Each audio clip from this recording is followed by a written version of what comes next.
This is the Fantasy Roadshow.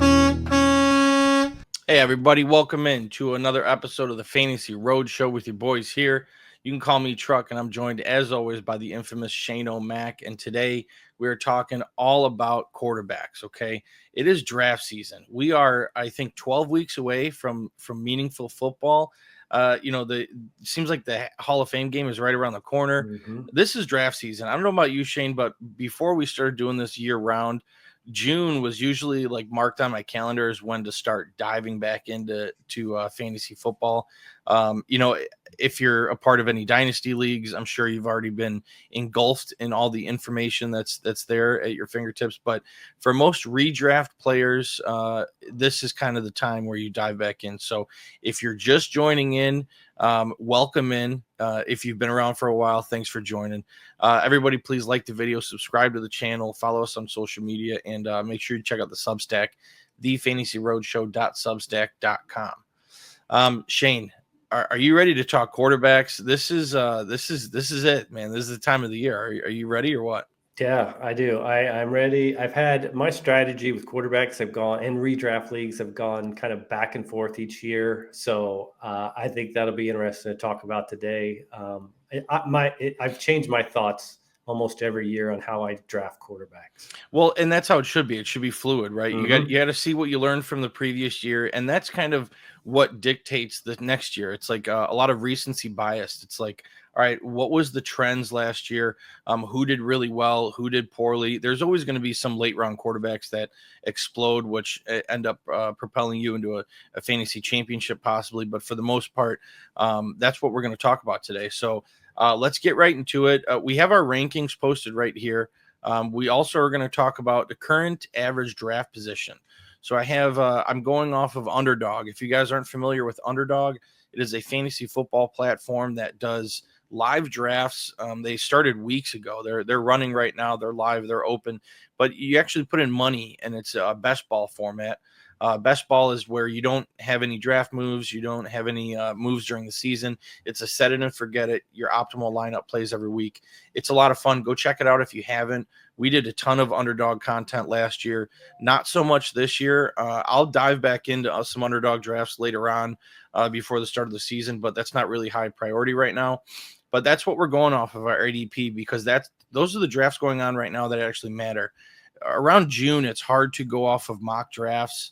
It fluctuates a lot. This is people are putting money on the line, drafting their team, and this is kind of the state of the league of where these players are being drafted. So this is what we're going to be referencing throughout the entire episode. I'll go through it. I have up until rounds 13, we didn't feel like going any further than that. We're just talking about our top 24 quarterbacks, 1 and 2. Most of you, I believe, probably the majority of people are in 2 quarterback leagues, as the way that the trend is going with fantasy football lately. But Shane, as I'm looking at these rankings, right, this is the first time I'm looking at your quarterback rankings. Yeah, I'm noticing a lot of similarities. We are pretty much on the same page. There are a few discrepancies here. We got Joe Burrow and Lamar flipped, which surprised me. I'm usually higher on Joe Burrow than you. And then we have, let's see, I got Caleb Williams a little one spot higher. The main one that I saw is you have Justin Herbert down at 20. I got Herbert up at 13. I feel like this is a good topic to start with, just on the discrepancies of our rankings here. Herbert last year finished as quarterback 12. It was Harbaugh's first season with the team. We saw a lot of great things from this Chargers team. In my opinion, I think the Chargers are going to be even better. And I have him a step below where he finished last year at 13. Why do you have him down at 20? Why do you hate Justin Herbert? It's not as much as I hate Justin Herbert. I just don't know if I trust the play calling. Like when I was diving into Herbert last year, like I saw where he finished.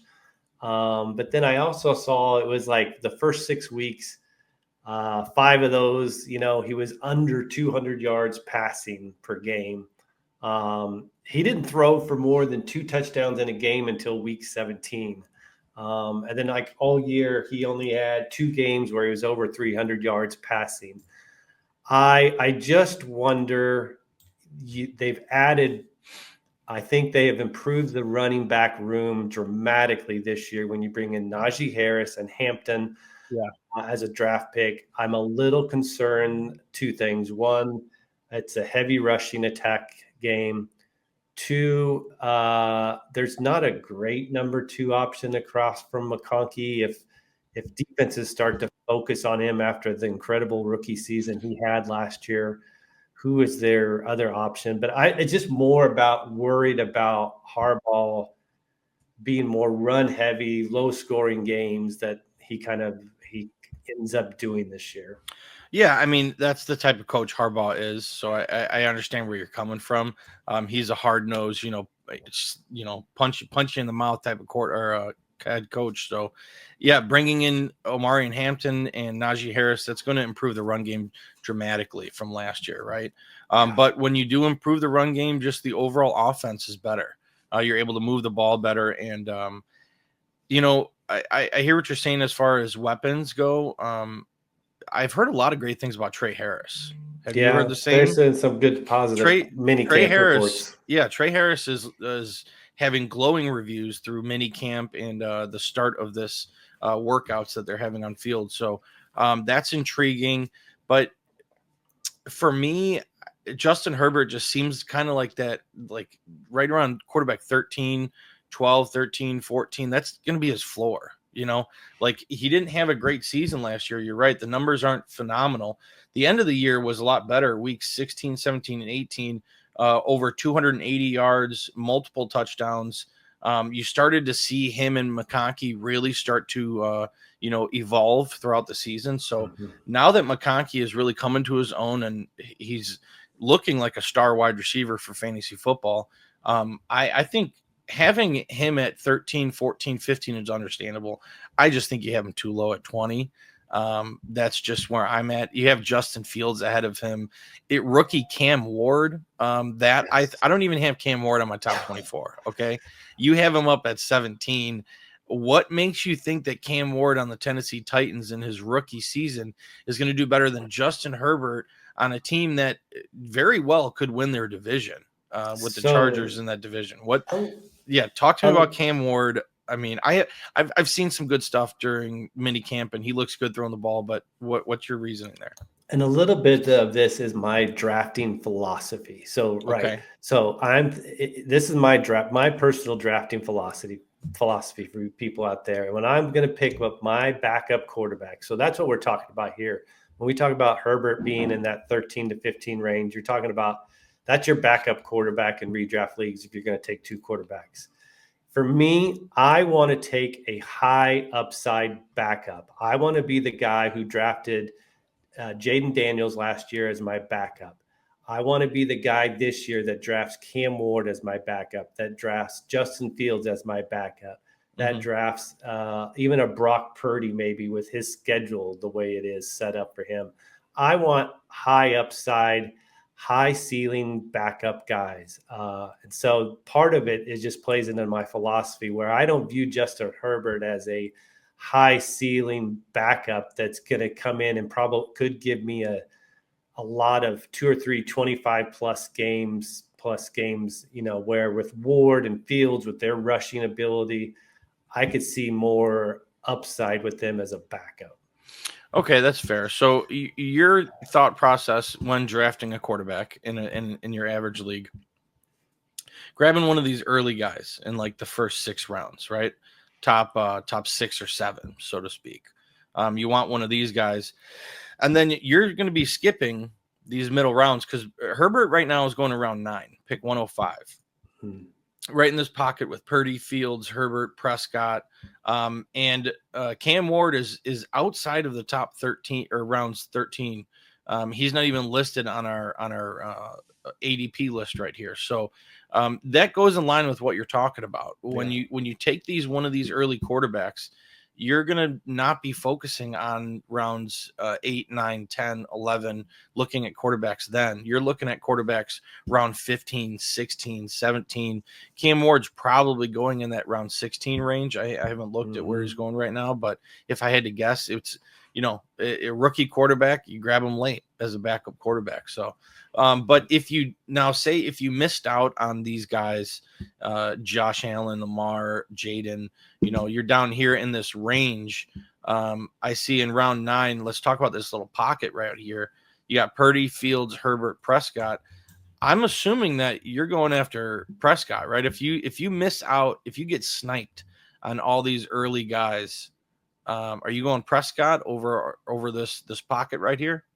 Yeah, most likely I'd be looking at Dak or Purdy in one of those ranges. I think with Dak, like whenever he is, I know it's tough to bank on health, but whenever he has played a full season, he has been, let me look here, like the last 5 years, he's been QB2, QB8, QB3. So 2023, he was QB3. I would say with the addition of Pickens, that is as good as when he had CeeDee Lamb and Amari Cooper, probably. It's probably right in line as good of receiving corps.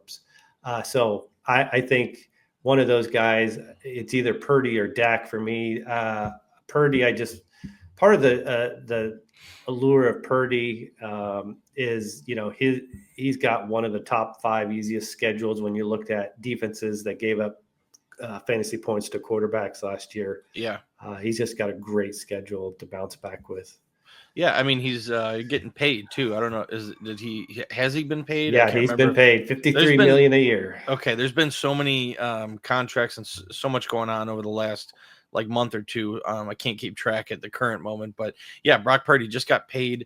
The team, getting rid of Deebo Samuel, got a lot of questions with this 49ers team. Are they going to be able to bounce back? A lot of people think they missed their window, but no, I mean, in that range, I mean, you're right. Brock Purdy seems like a good spot or good pick in that spot. I see you got Dak Prescott up at 9. You got him inside the top 10. I have him a little bit lower.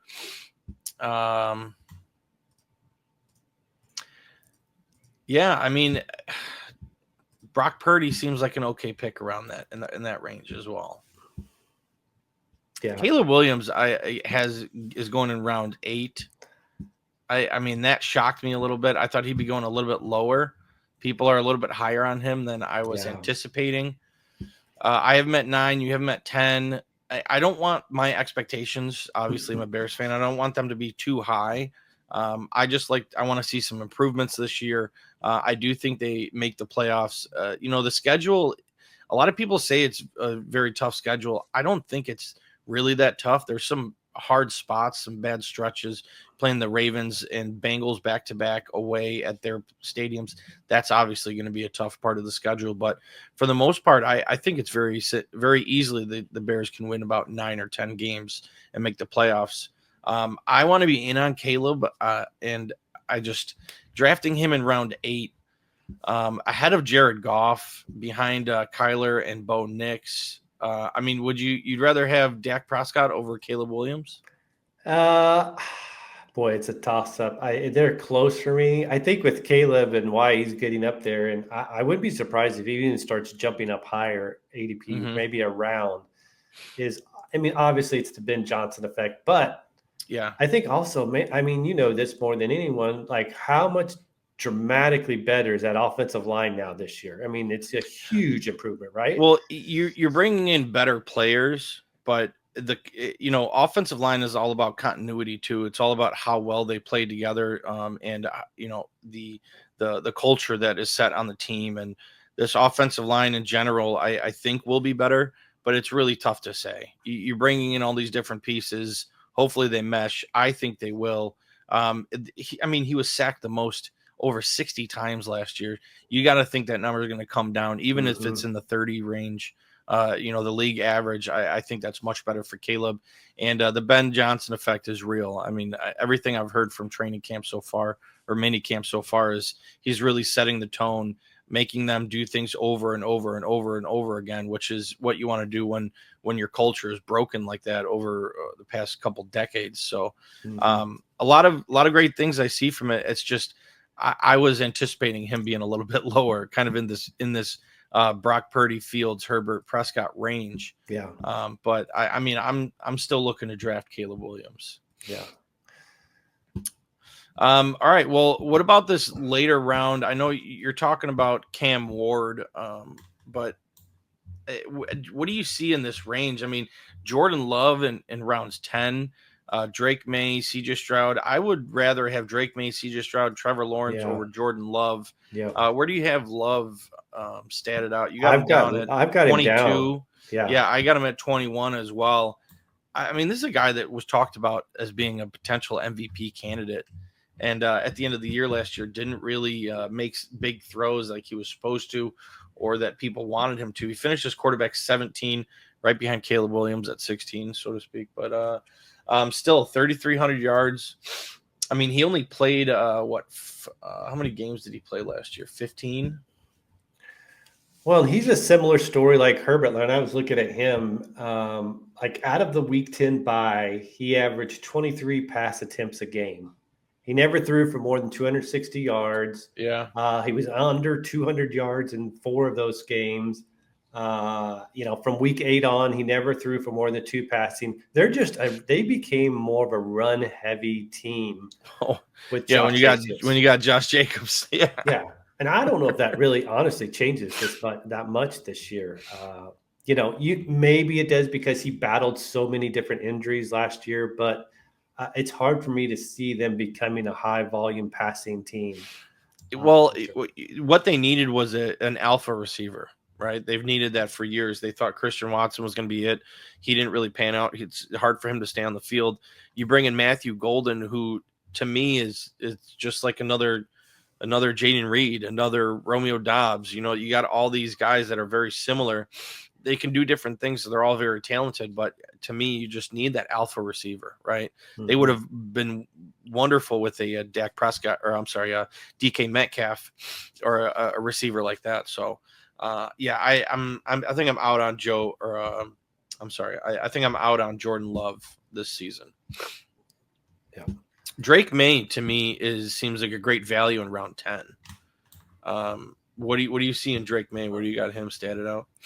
Well, I like he's an upside guy too. Like for me, I like the addition. You get Josh McDaniels back as an offensive coordinator. If Stephon Diggs is healthy and ready to play to start the season, that's a big bump up. You talked about rookie guys that are getting a lot of hype. Kyle Williams is getting a lot of hype already in there. But he came on towards the end of the last year. I think it was in half of his 10 starts, he was over 20 points, and he's got like this sneaky rushing upside where I think he rushed for over 30 yards 6 times in his 10 healthy starts. So he's kind of got that sneaky rushing upside, which I mentioned before, I like in those backup quarterbacks. Yeah, there's just something about him that I really like as a quarterback. I think he's going to make another big step this year. So I'd be fine taking Drake Maye as a backup in round 10. I'm not too happy about him being my first quarterback on the roster, but I probably won't be waiting that long. I guess just talk about strategy real quick. I'm going after an early quarterback. Right. I mean, what's your strategy going into it? I know we spoke a little bit about it earlier, but what's your strategy going into a draft? I've gone back and forth where it's like last year I was all about get the guy early. I want to get Josh Allen right away. Josh Allen, Lamar Jackson. When I'm looking now currently ADP, the guys that stand out to me, like I would be all in on Jayden Daniels in the 3rd round. I think that's going to be great volume because, I mean, let's just set aside what he did, which was ridiculous in his rookie year. But now, quarterback 5. Yeah, I mean, ridiculous. Now they've added on the offense Deebo Samuel as an added weapon, even just for 1 year. They didn't do anything really to improve their running game. They're going to run back Brian Robinson Jr. So it's not like they added a dynamic weapon in the run game where they're going to get away from Daniels. So I really like that value. If I can get Lamar and Daniels in round 3, I love that. I love Burrow in round 4. I think Burrow had the most games of 3 or more passing touchdowns last year with 10. Yeah, I think he led the league, and he had 43 passing touchdowns, which led the NFL. So I would probably, if I get Daniels round late 3, I get Burrow round 4. I probably like that over Lamar or Allen in round 2 if you've got to do the middle of round 2. The screaming value to me this year is looking at what you pulled is if you told me before draft I can get Bo Nix in round 7, I'm probably just going to wait till round 7 and take Bo Nix because I love what he could provide. Yeah, I mean, he had just he ended up as quarterback 7 last year. Yeah, he didn't throw for. I mean, he threw for 3,700 yards. What was Caleb was at 35. Jayden was at 35.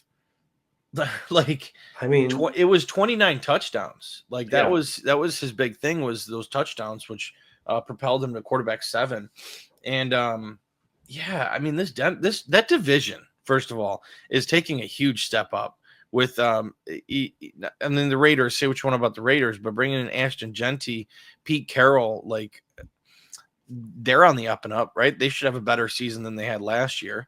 And then you got Denver, who's probably got one of the best defenses in the NFL. And then the Chargers, who are getting better. The Chiefs better watch out, man. This is going to be a tough division, and it's not a guarantee that the Chiefs win this division anymore, right? No, I mean, and I like he can give you those big games. Like he had 6 games of 3 or more passing touchdowns as a rookie. He added 4, I think it was 4 or 5 rushing touchdowns and like 400 or 500 yards rushing. And they have a great receiving room. They have a major upgrade going from Coles's sweetheart darling of the year last year of Greg Dulcich upgrading to Evan Ingram is a pretty massive upgrade. Massive upgrade, man. I mean, Bo Nix, he had 3 different games, what was it? 3 different games inside the top 3 that he finished. Multiple games where he had over 300 yards and 4 touchdowns. I mean, and he was moving. He was moving a little bit last year out of the pocket. So mobile guy, he's looking good. Round 7 is great value there. That's what you're absolutely right. My perfect draft, I'm getting Joe Burrow in the 4th. If I can get Joe Burrow in the 4th round, I am extremely happy with where my team is headed in the quarterback direction. I still think that's good value. Obviously, Josh Allen is, a game breaker, but he didn't finish as quarterback 1 last year. That was Lamar Jackson. Finished with 434 fantasy points. Just an insane setup. Jayden Daniels had 891 rushing yards. Do you think he gets over the 1,000 mark this season? I could see that for sure. Yeah, I think so as well. I think he gets the 1,000 yards, and probably more passing yards. I mean, you bring in Deebo Samuel, that he has to propel this passing game with Cliff Kingsbury, and so more passing yards, more rushing yards. Ended up as quarterback 5 last year. Yeah, I'm grabbing one of these early quarterbacks in the first 7 rounds. Yeah. I think that's where I'm at. And if I miss out on those, I'm taking Caleb. And that's kind of where, after that, for me, it kind of falls off a cliff. After Caleb is a tear break for me, But even Dak Prescott, I mean, you talked me into Dak in worst, break glass in case of emergency. Grabbing Dak Prescott as your number 1 quarterback in round 9 isn't the end of the world, in my opinion. Yeah, and I think, a lot of people talk about like, he doesn't run anymore. But I don't think that's a big deal. Like when he was in 2023, when he had that, I think when he finished as the QB3, he did not have a lot of rushing output. That was part of his fantasy production. I think it was like 30-something points that year was due to rushing. If he's healthy, I just think he's a lock. If he plays all, 17 games, I think he's a lock for 4,000 yards and 30 touchdowns. So if I can get that late, I'd be thrilled with that. Yeah, his ADP is quarterback 15.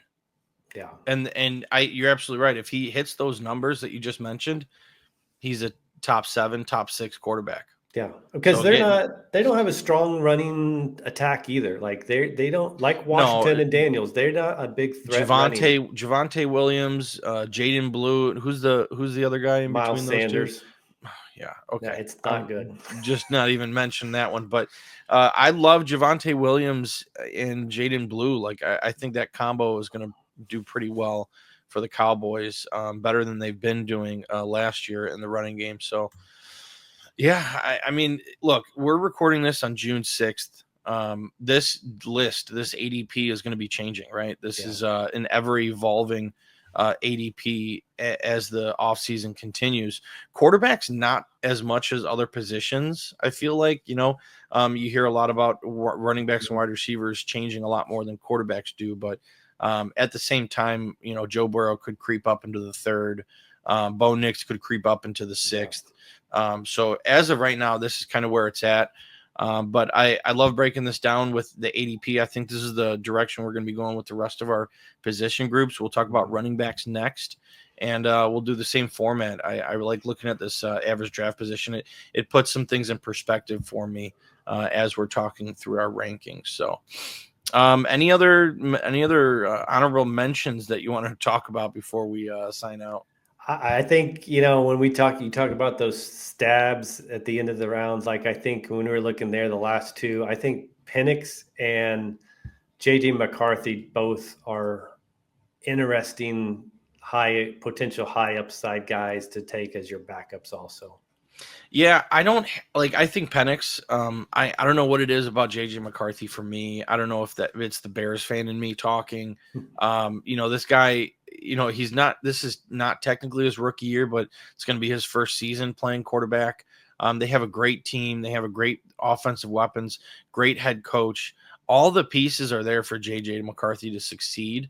I just don't know if he's going to, be a valuable fantasy quarterback in this league, right? This season, so to speak. But I'd rather have Trevor Lawrence. I think Trevor Lawrence is going to have a much better year.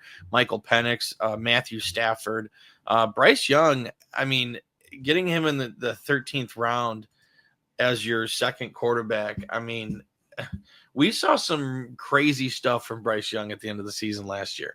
Yeah. Can they continue that with Tet McMillan? I mean, he looks like he's going to be the Brian Thomas Jr. of last year, with what we've seen from training camp so far. So, yeah, interesting. Yeah, I think for me, like with McCarthy, what I'm going to hang my hat on is I go back to a lot of these guys on coaching. So with O'Connell's offense, I was looking the last 3 years, top 5 in passing yards and top 5 in passing touchdowns for his quarterbacks. And so, and I think like McCarthy, as long as that knee's okay, that's another guy that's got sneaky rushing athletic ability that not a lot of people know about. As long as the knee is fine, we'll see in camp reports and in preseason games. But yes, yeah. So yeah, we have to pay attention, right? This is the time of the year where you got to get in tune with what's going on in training camp and mini camp, and put your ear to the ground there. So we'll see what happens. But I enjoyed breaking down these quarterbacks with you, Shane O'Mac. And we'll see you next time when we break down running backs. We'll hit up all the position groups. We'll do some mock drafts here in the future. I'll do some underdog drafts, put some live money on the line. We got a lot of good stuff coming for you, so make sure you guys follow us. Just like the video, subscribe to the channel, stay in tune with what's going on over here at the Road Show. But we appreciate you guys very much. And other than that, Shane O'Mac. Buckle up, folks.